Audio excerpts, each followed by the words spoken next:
Hey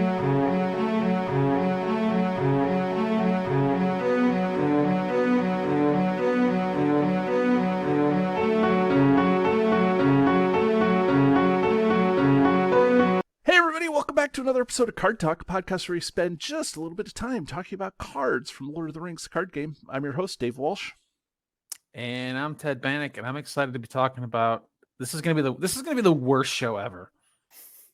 It's gonna be awesome. I'm Micah Quant, and I'm here for the hot takes. I'm Matt Kell, the blog master of CardTalk2018.com, where we review one card at a time. Okay. Da-da-da. Bum, ba-da-dum. So for our Extravaganza month here at Card Talk, we decided we were going to talk about the fives, top five, bottom five, and we are in our hero bank. And so we just went through all the individual spheres, and now we're going to kind of group all the cards, all the heroes together, and we're going to look at the worst 5 heroes in the game overall. And that's, we have some consensus about what there is, but I think we're not going to be totally consensed, if that's a word. And just if you want to know how we did this, I sent out a survey to the 5 members of the Card Talk crew, and they responded. And so I didn't ask patrons, I didn't ask the group. We're just trying to come up with the definitive list of who we think at Card Talk is the bottom worst 5 heroes in the game. And so let's just get the easy ones, out of the way first. Yeah, let's jump into it. Quick disclaimer: I think all heroes are perfectly playable. By the way, yes. Just to throw that out there, we're not saying that you cannot play these cards, but we're saying if you do, you're a bad player. Right. These are definitely up Micah Quant's alley. Right. Right. The worst 5 heroes in the Lord of the Rings card game as played by Micah. Here we go. Okay. So the one that got the least love, most love, I don't know, whatever we're doing. Fatty had 4 of us said Fatty was the hero's name you love to say. And love to hate. It's Fatty Bulger. Yeah. So are we going to is that are we okay with Fatty being on that list? I think so. Okay. Yeah, I think Hobbit's got to make it for sure. Okay. There's a potential of 2 hobbits making it on this list to make up for our tactics. Yeah. Brouhaha. It's so cool that he's a hero in the game too, because he's from, I don't know, I really enjoy the beginning of Fellowship, and that whole phase of the book, and that's where he's from and does his thing. But man, is his ability bad. Yeah, I mean, it's one you really, really, really have to build around to make it work, and even then, if you want a deck challenge for it, right? Yeah, you have to consider each of these heroes a deck challenge, right? Basically, I mean, Fatty being number 1. Yeah, I mean, to borrow from our Cardboard of the Rings friends, Fatty is basically a treachery, right? Like, yeah, we're in consensus there. Yeah. Okay. A couple of people. A couple of heroes, 3 of us went there with Nasia and Dory, 2 tactics heroes. And so I put Nasia on the list, but I don't know. You could easily talk me out of Nasia not being on this list. I would never put her on the list. Why is that, Micah? I mean, I don't think she's a great hero, but at the same time, there's so many worse heroes. So many. I don't know. I can't make much more of a case than that, but I like, yeah, I enjoy playing her. Yeah, I mean, she's fun to play, build around a little bit, but I don't know. I've seen her in viable decks. You know, there are people that really do enjoy to play her, and their decks function just fine. I think just to me, she has this like weird.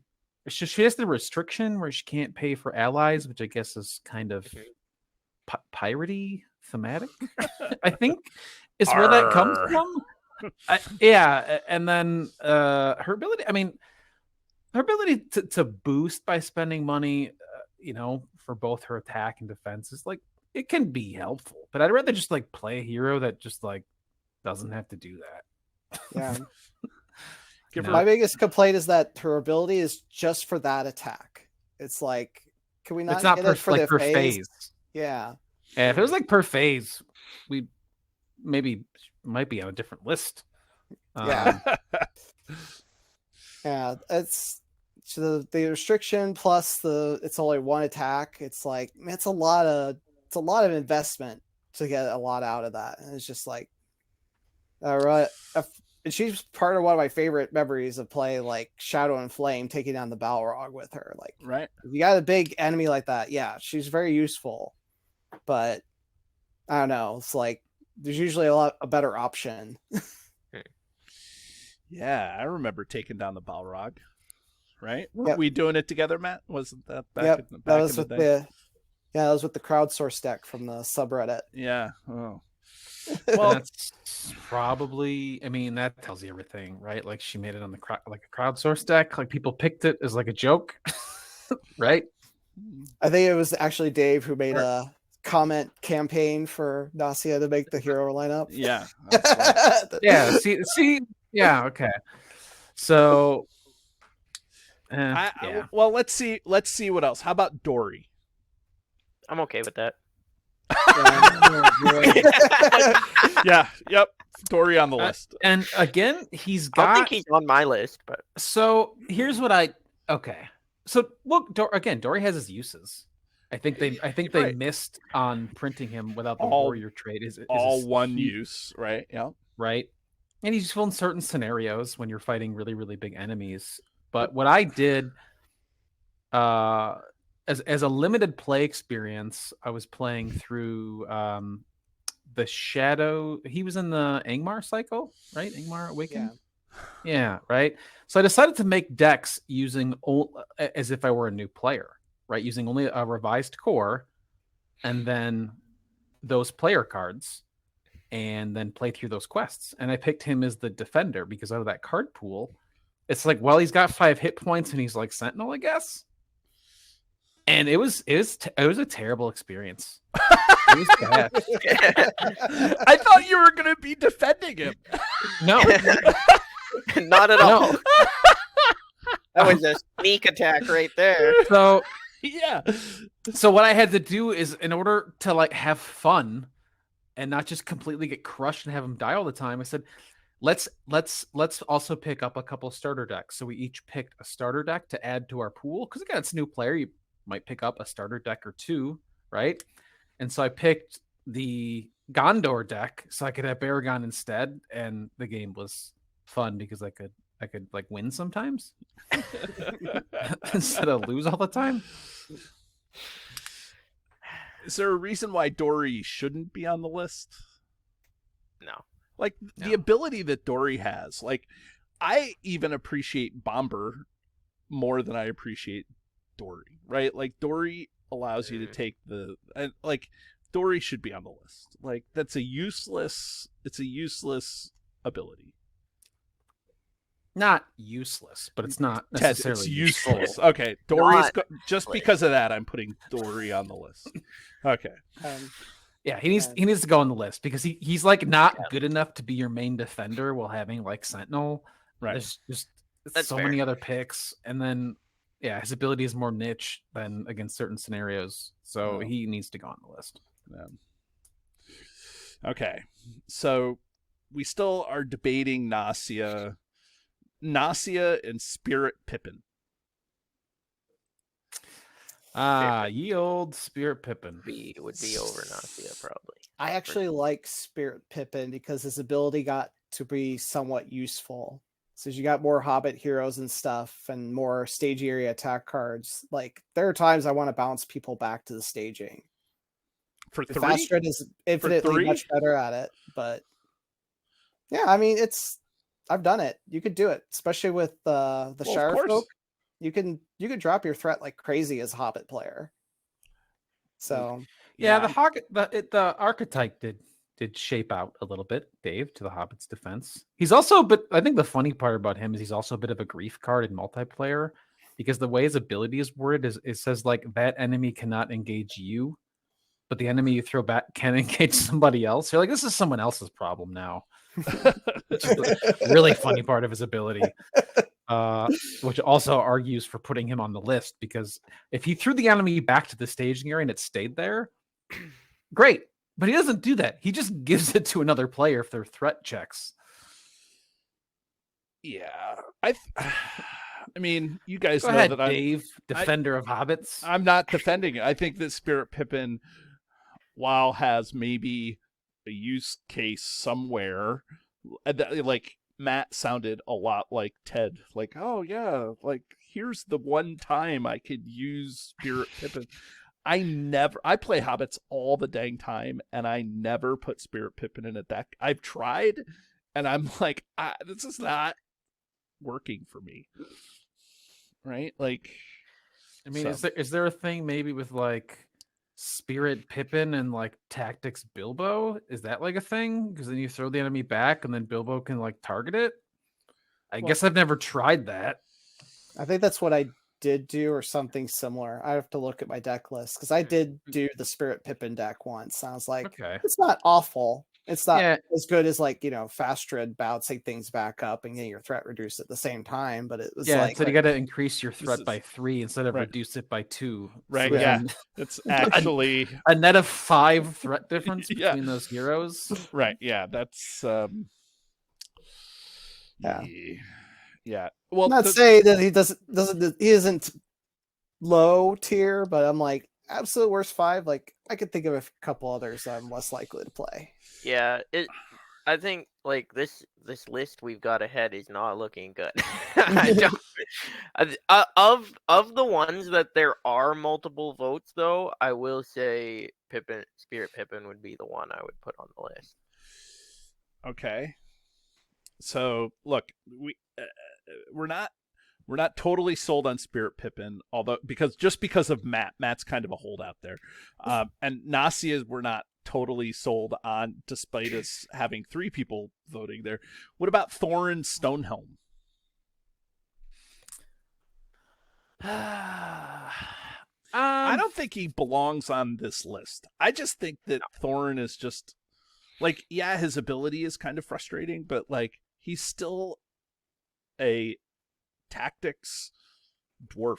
Like, yeah, his traits are good. He plays into the dwarf money, even though it's small. But yeah. Right. So basically, right now we're looking at dwarves and hobbits. This is great. Yeah, I think Thoren can stay off the list. Yeah, I think it's like good enough. Okay, and then the only other person is Mirlonde. Yeah, she was originally on my list because just incredibly lackluster. And then to be a fictional character made up for this game, you got to wow me, and Mirlonde does not. Yeah, I put Mirlonde on my list because, like, if you want lower threat, just pick lower threat character. Well, it's like so if you have Mirlonde in a mono lore deck, she goes from 8 threat to 5. Yeah.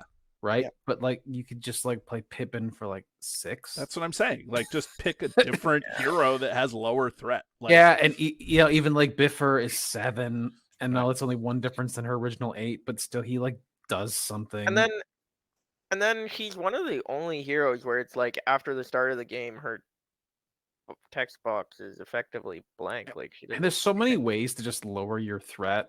Yeah, I guess you want to be mono lore with her, so you get threat reduction. But like you just like Aragorn, like lore Aragorn, right, right. I think probably now rethinking this, I think Mirlonde probably would have made my bottom 5 list. Good. Yeah. Okay. I think she needs. Oh, it's Sylvan. Great. Sylvan made the list. Yep. Yeah. Sylvan's gonna make the list. Hobbit's gonna make the list. Already did make the list. Yeah. Okay. Yeah. So The only defense I have of Mirlonde is like when she came out, she had a place, and that was to make a lot of lore secrecy work. And we got better options since then. yep. Yeah. Boo. Okay. So we have Fatty, Dory, and Mirlonde. We haven't figured out Nasia, Pippen, and Thoren. Even though 2 people voted for Thoren, we're keeping Thoren off the list. I don't know who voted for Thoren. I did, because I always look at him and go, where does he fit? Like, I already have the mining lineup usually locked in with like Right. Dane and others, and it's like I don't need an attacking dwarf. I'll run Airborne Battlemaster if I need that. Then you have Narvi's belt for tactics access. Right. And direct damage, especially later in the game when he came out, it was like, yeah, I want attack boosts, not direct damage most of the time. Right. So, But I still don't think it's like the worst. no, that's why he's like number 5 for me. Is like Right. I just don't know who else to put on here. Yeah. So, I guess another suggestion I have, I don't think, per one of our earlier discussions about Messenger of the King, is there are a few allies that discard themselves. So if you pick them as your Messenger of the King hero, you're basically effectively raising your threat to use them for a round and then tossing them in the bin. Yeah. That's a I pretty mean, bad strategy. I would guess So, that you yeah. would never start with those heroes anyways. So, like, I would say I mean, they're technically the worst heroes, but I don't think they really belong on this list. Yeah. I see So it's I a good s- point that there's a lot of It bad is. targets for it. It's, I think it's great that you bring it up, but Y- yeah. We're not putting this on the worst list. Okay, so some of the single votes. And so keep in mind, we have Spirit Pippin and Nasia that are there. What about Smeagol? I like Smeagol actually. Yeah, I mean he's got a big drawback. Yeah, no with the fact that attachments. he's like sometimes not a hero. Also, sometimes he's just not a hero. I actually played in. Very thematic. I played into that actually. That was fun. Ooh. I built a deck it's a Gray Wanderer Smeagol deck. That is awful. That is awful. Oh, it's great. And when he flips, you can take all your attacks undefended because you don't have a hero, and then you can just destroy the board state. It's phenomenal. It's fun. Sneaky. Yeah. Sneaky. So I Okay. think Smeagol is fun to play. Plus, it's a 3-threat hero, the lowest threat of any normal hero in the game. So Yeah. I think Smeagol. Smeagol almost made my list, but I've played him once, I think, and I'd have to play around with him more. I see a lot of possibility for him, I would say. Yeah. I saw a fellowship once that used him with Tactics Mablung as a resource engine. Essentially get him to flip so you keep engaging Smeagol every turn. That's interesting. Okay. All right. The thing. Okay. Wow. Another one voter I see is the lore version of Glorfindel. Yes. And it's like when you have just the core set, he's an important healer because there's so few healing cards. But his ability, it's just like a one resource to heal one is bad. So I have a very, I mean, yeah, this was the one that was on my list, and it's the top of my list. I have a very probably irrational hate for Lord Glorfindel, and I think it's just because I think his ability is almost just insulting. Like, I almost take that personally. Like, you want me to pay one resource for one heal? There's no way. There's no way. Yeah, I wish it would be free. If you could heal a free, and now would that be too strong with Elrond? Maybe if you could heal 2 for free. But for his threat cost, well, but that's yeah, what like I mean, he has 300 a stat does. line, You can but... heal. with Elrond, you Yeah. can just heal 2 off all your heroes like Yeah. every turn. So if he had a free heal, it'd be fragging sweet. Yeah. He's just paying 1, it sucks. Or if it was like for 3, if it was like because you can play Aorith, cost a resource to heal 3. Yeah, it's one of the worst ways to use your resources. Yeah. I suspect they And- had to balance it against Glowin getting the resource for taking a damage. That's why Mm, it. they were- It is the way it is. And Right. later on, it all got rebalanced. Yeah. Yeah, I think he's just kind of a product of early game design, when different designers are coming on board and they're getting their flow and learning how they want the game to progress. And even out of the entire core set, I mean, his stats are awesome, but yeah, Mike, you make a good point. Like, you read his quote, and his quote's like, one of the mighty firstborn. And you're like, you don't seem that mighty to me, dude. You're not, And seem like you're gonna suck it's away all not- my resources. It's not even just an insult against, like, it's an insult against the character. Like, Right. Glorfindel is one of the coolest, most awesome characters, and it's just like, here, have a lame ability. I feel like the more that we talk, the more and more Spirit Pippin's going to be on this list. Don't you Yeah, think? I would defend Lord Glorfindel, stay off or I would put Lord Glorfindel off the list and put Spirit Pippin on. Yeah, I would put Spirit Pippin on. I'd actually Okay. probably put Lord Okay with Glorfindel over Nasia because, I'm more inclined to put Nasia maybe like in a 3 hunter stack, right? Where who cares about her ability? And she's warrior trait, so can wear a bunch of restricted stuff. And Glorfindel is too for being in lore, which is neat. But like, neat things don't win you games. Right. Yeah, my main defense for Lord Glorfindel is he's one of the few lore heroes that has 3 willpower. It's just really hard to find a lot of willpower in lore. Right. Yeah. Saruman. Right. Saruman. Elrond. Treebeard. You have to You got- pay you got- up for Treebeard. Yeah, pay up. I mean, I guess Thurindir Oh. if you complete a side quest. Thurindir, right? But still, I would pick any of those heroes over Lord. And like, he's also, you can run Ashfaloth, like his mount is super good, and you can play like mono lore or lore tactics or whatever. You don't have to play spear to get like location control. There's some of that in leadership, which is cool. But I'd still rather play like Elrond and play Ashfaloth just for the 1 progress over the 2. Right? And that says a lot, I think. I think also though, like, I mean, we mentioned the core set too, and I think like, is there a use for Theodred? Absolutely. Yep. Resource acceleration besides Steward of Gondor and readying Aragorn. Okay. I- Okay. I kind of agree with you, Micah. Like, Theodred quickly Doesn't have a stat line. like, yeah, I mean, he quickly like, in an expanded card pool, he becomes less usable, but he doesn't become horrible. Like, getting that extra resource, that resource can go to anybody too. Like, it doesn't have to go to you, it can go to any person Right. that's already Yeah. come And he's Okay. low threat. He's only 8. And yeah, he only quests for 1. But no, you can boost it and then you feel a little bit better.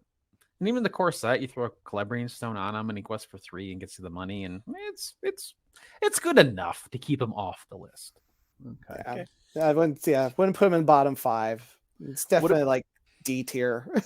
What about lore Bilbo or even tactics Bilbo? Because they get a lot of ire, and I mean, as printed, right? Like, lore Bilbo I enjoy playing lore Bilbo in solo, but everybody argues that his threat cost is way too high. 9 threat. So, like, I don't know. Like, does he go on the list before Nasia? Like, I don't mind that Lord extra card Bilbo. is so good. that is so good. It's good, but it's just like, yeah, like the passive card draw is neat as opposed to maybe like Barivore where you have to exhaust, right? But I'd rather like even play Gildor where you're like have a 3 quester for 9 and then pay 1 to draw. Right. I don't know. A lot of my experience with it is in mono lore, where it's like I'm going to draw tons of cards anyway. My heroes are tend to be lackluster, and so you're banking on an army of allies and just drawing into them and trying to plop them all down as fast as you can. Sure. And I mean, he's Bilbo. He's iconic, right? And lore hobbits can play some, fun cards. You can put give you access to Tom Bombadil. And you put some other, what's the food, very good meal on him, right? You have good lore card, get resource acceleration that way, and the fun it's just kind of a little underwhelming.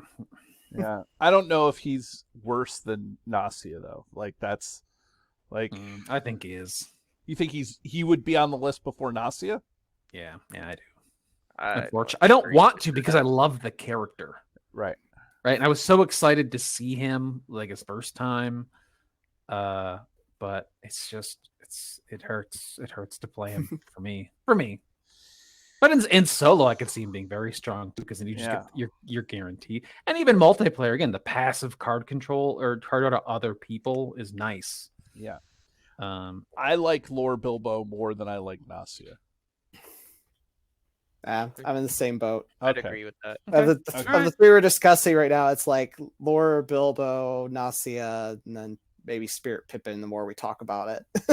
Yeah. Well, okay, so go ahead, Micah. I have one more that I would like to bring into the discussion if that's all right. Yeah. Bring it before the council. Okay. We'll hear you. Lore Biffer. He's good. Is he? Well, I mean, you get to manipulate resources in multiplayer. That's, Yeah, that's always been the use I don't know. case Maybe part I is feel smoothing. maybe I just feel bad about taking resources from other people. He's also kind of neat as a resource smoother. Like he pairs pretty well with Gandalf because he sucks Gandalf's resource to then make it lore all the time, which is a neat trick. And also too, if you play a 3-sphere deck, he can suck it, and you can build your deck more lore heavy with him by transferring your resources. But when do you want to play more lore heavy dwarves? Well, it's pretty good because there's you get Legacy of Durin, right, which is the one where you draw when you play a dwarf. Right. And even some of the dwarf allies stand on their own, even if you're not playing like a dwarf archetype necessarily. Okay. And the Erebor Record Keeper was like key to the early dwarf swarm because it was the 1-cost lore ally that you plop down and start getting your 5 going. Yeah, right. And again, even if you play, again, like two lore heroes and a spear hero, you can just kind of build your deck kind of lore heavy. And he kind of like converts that resource for you, so it makes your deck building easier. And then occasionally, right, you play multiplayer and you're like, can I please have a resource? And all players look at you with disgust. And they're like, I just got resources to hand out. Well, and I think Biffer is also one of the undercalculated heroes. I think his stat line adds up to 1 more than what his threat cost is. I think it'd be really funny is if the 4 of us built. Yep, it is. Yep. Do we have 12 heroes where we can build the worst hero decks in the entire game? Yes, we do actually. We have 13 or 14 on this list. The only other one there's 2 others, but like Quick Beam and Lore Faramir. But I feel like Lore Faramir kind of needs to go off the list. I feel like Lord Faramir is an all right hero, but he's only bad because his leadership ally is so good. Right. Right. And like if he had a different name, his card would be fine. Right. Right. He's the one that readies when an ally when you engage somebody. That's the leadership version. Oh, that's the lore is the one that gets +1 attack for each enemy in the staging area. Oh, right. Which again can also be face value. It's a little lackluster, but you can but he's still ranged, and you can do some things with it. And he's got Trap. he's got good traits. He goes into trap decks. He goes well into battle scenarios, Mhm. which are annoying. Mhm. Yeah, a lot real annoying. So what You about got- quick beam?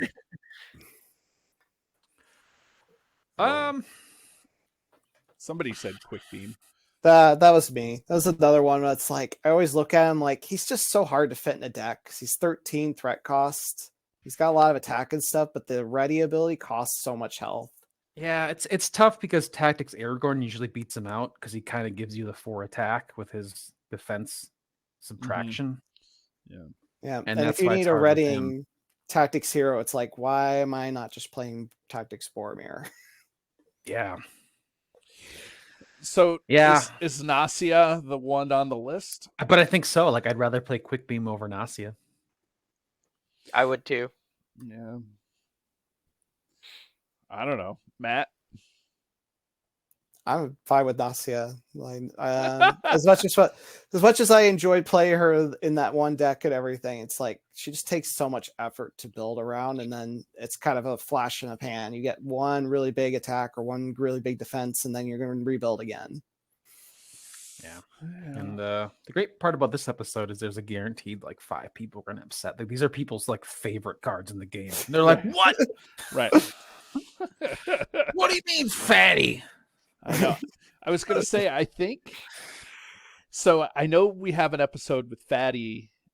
John from Cardboard of the Rings came on and did his Fatty episode. Yeah, but that's just that whole episode was just a troll. Yeah. Oh, I know. And then Dory, Fishbaugh from Cardboard of the Rings came on and talked about Dory. Yeah, again, those guys are just trolling us. So Yeah, right. That's why they're on our worst list. And then Mirlonde, Pippen, and Nasia, I guess, Spirit Pippen. I mean, yeah, I can't really argue with that list. And notwithstanding any MOTK hero that is only in play for 1 round. Yeah. I do think it is difficult to bring Nasia to the table when you have Gondorian Fire and Blood of Numenor. Right, because everybody turns into a Nasia, right? yeah. Oh, and that's till end of phase. It's not for that Right. attack. I feel like the money you can spend to boost her attacks and defense, you could just like play attachments on like a regular hero. And it's really funny because Gondorian Fire, like, you only have to spend the 1 and you're not even spending the resources. You're just counting the resources. Nasia, you have to spend the resources in order to. Yeah, so I'm not upset about this list. Yeah. Well, you should be, because all those cards need to get redone or errata or something. Yeah. No, if they get errata, that means they're good, right? That's true. Has your card ever been errated in favor of the player? Yes. What? Yes, our hero Jay-Z got Leadership Dane errata to get Noble. Oh, that's right. Right? Oh, He yes. was reprinted as Noble. Right. But that might be the only case. Usually they're all nerfs instead of a buff to them. I don't think there's many. I mean, that makes sense probably in a cooperative game. Right. Yeah. Right. So, boy, this card sucks so much that we have. What they do is they just print a different hero. They're like, this is what Fatty should have been, except we're gonna call this guy Fredegar. I mean, they did that, right? They're like, Bilbo needs some justice, so they gave him the tactics version. Right. They did that. They're like, oh, Glorfindel's not that great. Here's a kick-ass spirit version. Yep. Yeah. I don't know. Lore Glorfindel may be on my, next on that list for me, but I don't know. Yeah, and again, not that I wouldn't I've played all of these heroes. Yeah. And I would play them again. Right. If I was forced to. Yeah, I mean, Fatty made it on the top of our list, and John always says that these people, these cards cost just as much as all the other cards that we paid for, right? So you might as well play them, right? So, except for maybe Mirlonde, like, I don't know. Yeah, I mean, it's funny because I put Mirlonde and Glorfindel. You put them into the same deck to make them be better, but then your deck is just not good still. Not good still. Right. And then you play Thoren Stonehelm with them, and it's like now you have nothing going on with nothing, and it's just a weird combination of anything. Yeah. So. Okay, well, everybody, I think we have what we consider the worst 5 heroes in the game, right? So Fatty, Dory, Mirlonde, Pippen, and Nasia. But Fatty could really just take spots 1 through 5 too. And oddly enough, you know what? Did anyone put Bomber? Bomber is on the list, but I thought so. Yeah, he's my 4th pick. But I mean, it's funny because his whole hero card is also kind of a joke. Yeah. Right. But it's funny and it's good, character. Right? Like, but it like oddly works, and it's crazy how Bomber, who has a really subpar stat line, is like almost the same as Dory, is like better than Dory. Right. I know. Yeah. It's because you're not. You can take an undefended attack or 2 with those 5 hit points. Yeah. Well. Yeah, it's just it's like him being in lore. Oddly enough, is like better to have a stat line that's like that bad. Right. You got the healing access. Yeah, exactly. Like it's just different. It's weird how that works out. But yeah. So I don't know what we're trying to say. It's like don't play with these cards. Don't play with these cards. I don't really know. I don't really know at this point, but. I think you had it right the first time. Play with these cards if you want a deck building challenge. Yeah, I think that's the funnest way to look at them. Is like, how can I? Yeah. And if you can get multiple of them in a deck, even better. I want to see that game. Micah, there you have it. Inspired by this year's Extravaganza month. Okay, well, everybody. I guess join us again as we talk about more cards, right?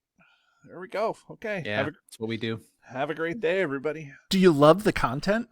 Here's what you can do to stay connected. Become a patron. The money collected through Patreon goes into keeping the lights on here at the podcast. We love our patrons, and you can join at many different levels. Visit patreon.com/cardtalk2018. You can subscribe to us, whether you're watching our YouTube channel or you're listening to us in your favorite podcatcher. Hit the subscribe button to get notifications of all our new episodes. Didn't know we were an audio podcast? Find us by searching Card Talk to get access to our 120 plus regular episodes. Didn't know we were a video channel? Find us by searching Card Talk LOTR LCG on YouTube. And there you can find not only our regular episodes, but you can find our bonus playthroughs and other content related to the game. Want to get a hold of Ted, Grant, or myself? Feel free to email the podcast at cardtalk2018@gmail.com.